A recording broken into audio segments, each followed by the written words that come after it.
രോഗങ്ങളും വരും, കുഷ്ഠരോഗത്തിന് വരെ അടിമയായി പോകുന്ന അവസ്ഥയിലേക്ക് കടന്നു വരികയാണ്.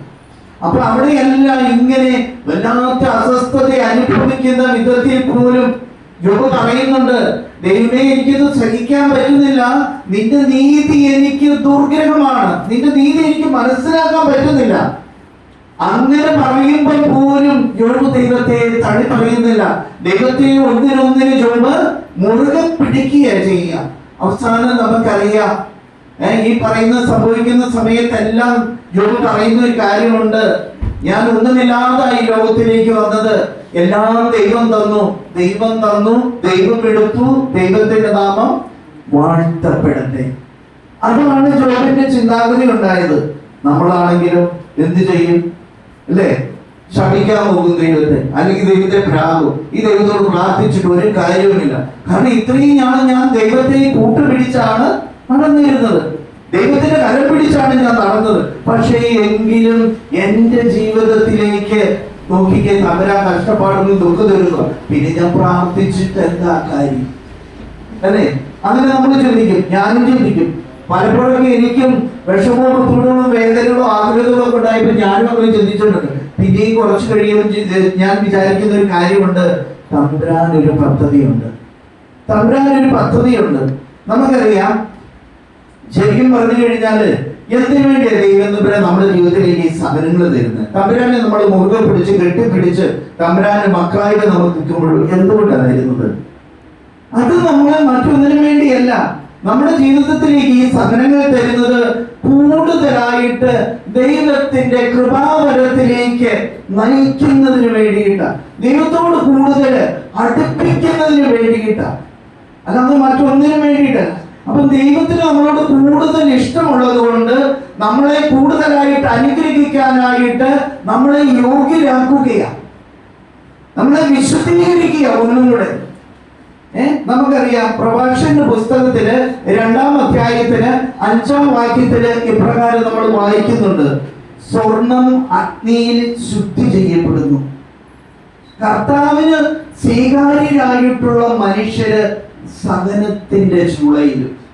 അപ്പോ സ്വർണം അഗ്നിയിലിട്ട് ഉരുക്കിയെടുത്ത്, അല്ലെ, കർത്താവിന്റെ കയ്യിലോട്ട് ഇച്ചിരി സ്വർണം കൊടുത്തു കഴിഞ്ഞാല് അത് അവന് ഉരുക്കിയെടുത്ത് അതിനെ ശുദ്ധി ചെയ്തിട്ടാണ് പിന്നെ ആഭരണങ്ങളാക്കി മാറ്റുക.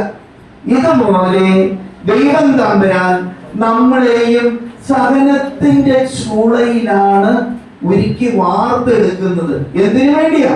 കൂടുതലായ അനുഗ്രഹങ്ങള് കൃപാവരത്തില് നമ്മളെ രക്ഷിക്കാൻ വേണ്ടിയിട്ടാണ്. നമുക്കറിയാം, യോബിന്റെ ജീവിതത്തില് അവസാനം ദൈവം എല്ലാം എത്രയോ ഇരട്ടിയായിട്ട് മടക്കി കൊടുക്കുക. സന്താനങ്ങളെ കൊടുക്കുന്നു, സമ്പത്ത് കൊടുക്കുന്നു, പേരും പ്രശസ്തിയും എല്ലാം തമ്പുരാൻ തിരിച്ചു കൊടുക്കുകയാണ്. കാരണം എന്നാ? യോബ് പിശാചിന്റെ പരീക്ഷണത്തില് ദൈവത്തെ അധികമായി ആത്മാർത്ഥമായി പഴയതിലും കൂടുതലായി സ്നേഹിക്കുന്നു എന്ന് തന്റെ ജീവിതത്തിലൂടെ തെളിയിച്ചു കൊടുത്തു, കാണിച്ചു കൊടുത്തു. അപ്പൊ ഇത് നമ്മുടെ ജീവിതത്തിലും ഇതൊരു അനുഭവമായി, ഒരു പാഠമായി മാറണം. നമുക്ക് ഏതെങ്കിലും ഒരു കുട്ടി പരീക്ഷ എഴുതാതെ അടുത്ത ക്ലാസ്സിലേക്ക് പ്രൊമോഷൻ കിട്ടും. പരീക്ഷയിൽ തോറ്റാൽ അവനെന്ത് ചെയ്യും? ആ ക്ലാസ്സിൽ തന്നെ ഇരിക്കേണ്ടി വരും. അപ്പോ ഇതൊക്കെ നമ്മളെ തമ്പുരാൻ ഒരു പരീക്ഷണം തരുക. നീ ഇതിന് യോഗ്യനാണോ? എന്റെ കൃപാവരം സ്വീകരിക്കാൻ നീ അർഹതപ്പെട്ടവനാണോ എന്ന് തമ്പുരാൻ നമ്മളിൽ നിന്ന് പരീക്ഷിക്കും. നമ്മളോട് സ്നേഹമില്ലാഞ്ഞിട്ടല്ല, കൂടുതൽ കരുത്തുള്ളവനാക്കാനാ, കൂടുതൽ ശക്തിയുള്ളവനാക്കാനാ, കൂടുതൽ ബലം നമുക്ക് തരാൻ വേണ്ടിയിട്ടാ. അപ്പൊ അതുകൊണ്ട് നമ്മൾ എന്താണ് ചെയ്യേണ്ടത്? പൂർണ്ണമായിട്ടും ദൈവത്തിൽ ശരണപ്പെടുക, ആശ്രയിക്കുക. അങ്ങനെ ദൈവത്തെ ശരണപ്പെടുക. എങ്ങനെ ശരണപ്പെടാം? ദൈവം അയച്ചവനിൽ വിശ്വസിച്ചുകൊണ്ട്. ഞാൻ ആവർത്തിച്ചു പറയുന്നു, ദൈവം അയച്ചവനിൽ വിശ്വസിച്ചുകൊണ്ട്, ആത്മാവിന്റെ സാന്നിധ്യം കൊണ്ട്, വചനത്തിന്റെ ബലം കൊണ്ട് നമ്മൾ മുന്നോട്ട് പോകണം. അപ്പോ ആത്മാവിന്റെ സാന്നിധ്യവും വചനത്തിന്റെ ബലവും ഈശോയുടെ സാന്നിധ്യവും ഉണ്ടെങ്കിൽ നമ്മൾ പിന്നെ ഒന്നിനെയും ഭയപ്പെടേണ്ടതില്ല.